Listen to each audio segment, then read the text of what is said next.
नमस्कार दोस्तों, फिर से आपका स्वागत है आपके अपने यूट्यूब चैनल रुपीस और मनी में। मैं हूं आपका दोस्त आरपी। आज हम बात करेंगे ऊर्जा ग्लोबल, एक ऐसा पेनी स्टॉक जो काफ़ी चर्चित, काफ़ी फेमस है, क्योंकि काफ़ी लोगों ने इसमें अपना पैसा बना रखा है और काफ़ी पैसे बनाए हैं लोगों ने और काफ़ी लोगों ने अपने पैसे जलाए भी हैं। तो ये एक पेनी स्टॉक है जो काफ़ी वॉलेटाइल और हाई वॉलेटिलिटी के साथ ये ट्रेड करता है एवरीडे मार्केट में। कब अपर सर्किट में क्लोज़ होगा, कब लोअर सर्किट में क्लोज़ होगा, पता नहीं है। ठीक है, तो देखिए ऊर्जा ग्लोबल के बारे में हम डिटेल में एक रिव्यू करेंगे कि क्या हमें इसमें फिर से इन्वेस्ट करना चाहिए या हमारा जो ट्रेड है उसे होल्ड करना चाहिए या फिर क्या करना है। तो 3 से 4 महत्वपूर्ण बातें मैं आपसे डिस्कस करूँगा और सारे कंपनी के बारे में मैं विस्तृत में डिटेल बताऊंगा कि कंपनी अभी किस ओर ट्रेड कर रही है, क्या ये अच्छी कंपनी धीरे धीरे भविष्य में बन सकती है, क्योंकि इनका जो ट्रेड है वो जो इनका बिज़नेस सेगमेंट है वो टोटली जो वाइंड पावर है, सोलर पावर है या फिर जो ग्रीन एनर्जी का जो डिस्कशन हो रहा है वर्ल्ड वाइड इंडिया में भी, उसके ऊपर है। तो ऐसे तो काफ़ी कंपनीज है इंडिया में ग्रीन एनर्जी या फिर जो ऊर्जा ग्लोबल लिमिटेड डील करती है उस सेक्टर में, बट क्यों इस कंपनी, क्योंकि एक तो है इसका जो शेयर प्राइस है 6 से 7 रुपए के आसपास है और जब 2 से 3 रुपए था तो काफ़ी लोगों ने इसमें अपने लाखों रुपए इन्वेस्ट किया था। तो मेरी भी इसमें क्वांटिटी है लेकिन वो ना के बराबर है। मैं आपसे कहना चाहता हूँ कि क्योंकि ऐसे स्टॉक में अगर हम सारा पैसा हमारा लाकर फंसा देंगे तो ये कंपनी कब बंद हो सकती है या फिर कब आगे बढ़ेंगी इसकी जानकारी किसी को नहीं है। क्योंकि सबसे पहले एक पेनी स्टॉक है, उसका जो मार्केट कैप है देखिए मात्र 322 करोड़ है, मात्र 322 करोड़। ठीक है, और आगे मैं आपको बताऊंगा कि क्या क्या इसके रिस्क फैक्टर है और क्या क्या अच्छी बातें हैं। तो चलिए जानते हैं। तो सबसे पहले देखिए इनका जो बिज़नेस है मैं बता रहा हूँ। ऊर्जा global is a primarily engage in the business of design, consultancy, integration, supply, installation, commissioning and maintenance of off-grid and grid-connected solar power plants and decentralized solar applications. Urja Global is an approval channel partner of Ministry of New and Renewable Energy, Government of India. Yes. तो ये देखिए जो wind power होता है या फिर जो solar power होता है टोटल यूज़ और ग्रीन एनर्जी चैनल उस सेक्टर में ये काम करती है।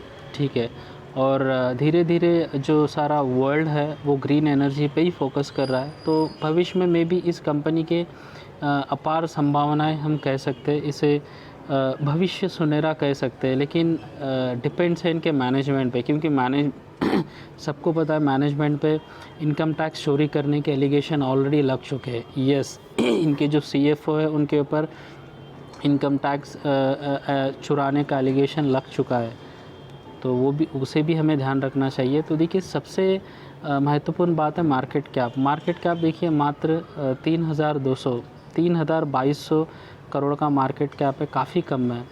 और इसका जो स्टॉक पी है काफ़ी हाई है, 185। ठीक है, और स्टॉक का भी करंट प्राइस जो है वो है 6 रुपये 35 पैसे। और अगर हम आगे देखेंगे डिविडेंड नहीं देती है कंपनी और ROE काफ़ी कम है, नॉट गुड दोनों भी। और अगर हम आगे देखेंगे तो ये एक अच्छी चीज़ है, कंपनी ऑलमोस्ट अभी डेप्ट फ्री हो चुकी है, कोई ज़्यादा बड़ा कर्ज़ा नहीं है कंपनी पे। और एक फैक्टर क्या है जो नेगेटिव कह सकते हैं वो है प्रमोटर्स की होल्डिंग, मात्र 32% के आसपास प्रमोटर की होल्डिंग है। एक अच्छी कंपनी में एक कंपनी को अच्छा जब भी कहा जाता है कि अगर प्रमोटर होल्डिंग एटलीस्ट 40 या 45 के अबाव हो। ठीक है, उसके साथ अगर हम देखेंगे सेल्स ग्रोथ भी माइनस में है, अच्छी बात नहीं है। पिछले 7 साल का अगर सेल्स ग्रोथ देखेंगे हम तो वो मात्र 3.80% है, यहाँ पर है देखिए 3.80%।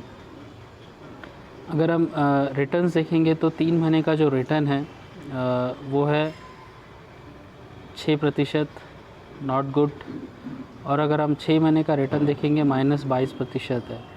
तो ये ऐसे चीज़ देखिए 3 से 4 ऐसे चीज़ें हमने 1 मिनट में ही देख लिया, जहाँ पर इतने सारे फैक्टर है जहाँ पर नेगेटिव चीज़ ज़्यादा हमें दिखाई दे रही है। अगर हम फिर इन डिटेल में देखेंगे तो यहाँ पर मैं बताऊँगा प्रॉन्स। अच्छी चीज़ क्या है कंपनी के बारे में कि कंपनी ऑलमोस्ट डेप्ट फ्री है, जो मैंने ऊपर कहा था। उसके अलावा नेगेटिव चीज़ क्या है देखिए यहाँ पर आपको पता चलेगा, तो ध्यान से देखना video. Thaw the company is reporting repeated profit, it is not the paying out dividend, dividend नहीं देती है। Promoter holding has decrease over last quarter, promoter holding decrease हो चुके अभी ऑलमोस्ट 31% है। ये रहा 31% है सारी कंपनी में, काफ़ी कम है। उसके बाद the company has deliver a poor sales growth of 3% over past 5 years. Sales growth नहीं है क्योंकि इनके जो प्रोडक्ट है वो लिमिटेड वर्जन के प्रोडक्ट है और लिमिटेड ही लोग यूज़ करते हैं एज ऑफ नाउ। मैं आपको बताऊंगा इनके प्रोडक्ट क्या है। प्रमोटर होल्डिंग इज़ लो 31%, 0.55%, काफ़ी कम है। Company has A low return on equity of 0.62% for last 3 years. तो देखिए इक्विटी रिटर्न भी उतना ज़बरदस्त नहीं है इनका, यहाँ पर मैं बता रहा हूँ। उसके बाद अगर earning include other income of rupees 3.30 crore. Company has a high debtors of, ये रहा छोटा मोटा कर्जा है वो भी बताया जा रहा है यहाँ पर। तो काफ़ी 1 2 3 4 5 6 नेगेटिव चीज़ है, ये एक चीज़ है। और इसके साथ में अगर हम देखेंगे 1 मिनट में आपको और मैं बताऊंगा इसमें कुछ कैश है क्या कंपनी के पास, रिज़र्व कुछ है क्या, वो भी हम देखेंगे। देखिए कैश फ्लो, कुछ कैश फ्लो नहीं है यहाँ पर। अगर हम आगे देखेंगे प्रमोटर्स होल्डिंग, यस देखिए सितंबर 2022 से लेकर जून 2022 तक, देखिए ये रहा प्रमोटर्स। FIIs नाम मात्र के FII 0.47% का ही FII का इन्वेस्टमेंट है, काफ़ी लो है। DIIs 0.01, DIIs के पास भी कुछ नहीं है। और सबसे ज़्यादा तो स्टक लेके बैठी है पब्लिक, ये रहा ऑलमोस्ट 68% का जो माल है स्टक है वो पब्लिक के पास है, जो काफ़ी अच्छी बात नहीं है, काफ़ी अच्छी बात नहीं है। ठीक है गाइस।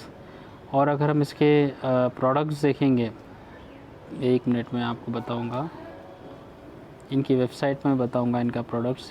ये रहा, हम आगे अभी ये रहा globalurja.com, यहाँ पर आ गए। अभी इनका प्रोडक्ट अगर हम देखेंगे तो देखिए आर प्रोडक्ट ग्लोबल ऊर्जा की जो स्कूटी है, ये कार, ये सारे ग्रीन एनर्जी पे चलने वाले ये है। तो इनका सेल मतलब लिमिटेड वर्जन में लिमिटेड लोग ख़रीदते। ये है इनके लिथियम बैटरी, ये रहा lithium battery. Solar home lighting, lights, ये लाइट्स के अच्छे हैं, ये आपने देखा होगा शायद, सोलर वाटर हीटर, यस। तो ये इनके बैटरी से, ये इनकी डिमांड काफ़ी होती है, जो बैटरी से इनकी डिमांड काफ़ी है। तो ये इनके कुछ प्रोडक्ट है कंपनी के यहाँ पर जो काफ़ी कम मात्रा में सेल होते हैं। खासकर ये चीज़ काफ़ी कम मात्रा में सेल्स होते हैं। काफ़ी लोग पेट्रोल या डीजल का ही प्रेफर करते हैं। तो ये इसकी डिटेल्स है। और इसके अलावा अगर हम देखेंगे तो देखिए लेटेस्ट यस्टरडे का जो ट्रेड था वो 3.20% अप था शेयर। और अगर हम 5 दिन की बात करेंगे तो देखिए 10% की गिरावट थी। अगर 1 महीने की बात करेंगे तो 16% की गिरावट थी। अगर 6 महीने की अगर हम बात करेंगे तो देखिए 21% की गिरावट थी। अगर जनवरी से लेकर आज तक की बात करेंगे तो देखिए मात्र 1% का अप है।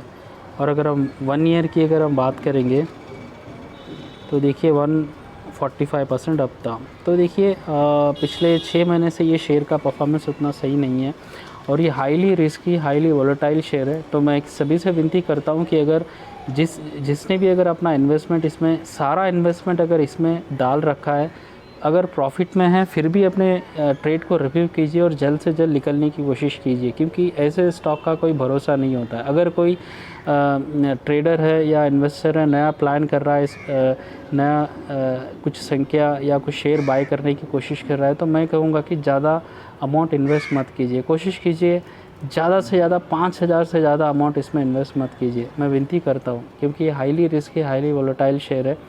फिर भी अगर आप चाहते हैं कि कुछ गेम खेला जाए तो वो फिर आपका डिसीजन हो, क्योंकि देखिए हमारा जो पैसा हम मार्केट में लाते हैं, हम सोचते हैं कि अगर हम इन्वेस्टमेंट करें तो धीरे धीरे हमें प्रॉफिट हो, ना कि धीरे धीरे लॉस हो। यस, काफ़ी ऐसे 1 से 2 हार्डली ऐसे पेनी स्टॉक होते हैं जहाँ पर उनका बिज़नेस पॉजिटिव होता है, प्रोडक्ट या सर्विस डिमांड अच्छी होती है, मैनेजमेंट प्योर होता है, जिसके कारण कभी कभी एक पेनी स्टॉक भी मल्टी बैगर बन जाता है। बट ऊर्जा ग्लोबल का भी दूर दूर तक कोई संकेत नहीं दिखाई दे रहा है एज ऑफ नाउ। तो अपना जो भी इन्वेस्टमेंट है प्रॉपर सेफगार्ड के साथ प्लानिंग कीजिए, ठीक है। अगर आपको वीडियो पसंद आया लाइक कीजिए, चैनल को सब्सक्राइब ज़रूर कीजिए। धन्यवाद।